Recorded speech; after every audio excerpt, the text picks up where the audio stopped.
Cough syrup औषध नेउछे शिशुଙ୍କ जीवन।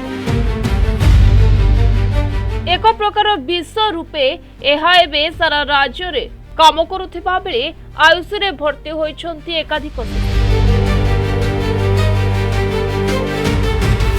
राजस्थान शिकार रे मागणा औषध योजना अधीन रे प्रदान करा जायथिबा डेक्स्ट्रोमेथोफोन हाइड्रोब्रोमाइड सिरप रे 5 वर्षीय शिशुर मृत्यु और भारतपुर रे 3 वर्षीय शिशु गुरुतर अवस्था पर एबे चलिछि तदंत।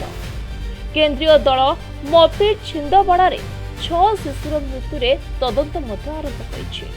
एही जिल्ला रे गत मासरे किडनी इन्फेक्शन संदेह रे 6 शिशुंकर मृत्यु होइला, जोंथरे कोल्ड्रिफ और नेक्स्ट्रोटीएल सिरप रो संदेह सृष्टि होइला। आ एबे जिला प्रशासन एही सिरप गुडी को बैन करिछि। ते राजस्थान रो सांगानेर रे 2 वर्षीय झियो एही सिरप पी जयपुर रो एक घरोई हॉस्पिटल रो आईसीयू रे भर्ती होइछि। भारतपुर और श्रीमाधवपुर रे मध्य शिशु माने असुस्थ हेउछथि। जणे सरकारी डाक्टर मध्य सिरप पी असुविधा अनुभव करथिले।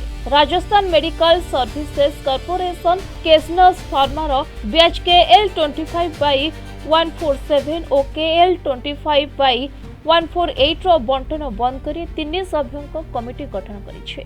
राजस्थान ड्रग कंट्रोल रो अजय फटा कहिसंती जे नमूना परीक्षा रे 5 रु 6 दिन रे रिपोर्ट आसिबो। तेबे एनसीडीसी दल टैप पानी कीटाणु औषध नमूना संग्रह करी संक्रामक रोग अटकाइबाकू परीक्षा करुछे। पुल्मोनारी और शिशु विशेषज्ञ माने 5 वर्षରୁ कम बयस शिशु को डाक्तरीय परामर्श बिना काश सिरप न देबाकू सतर्क करिसंती।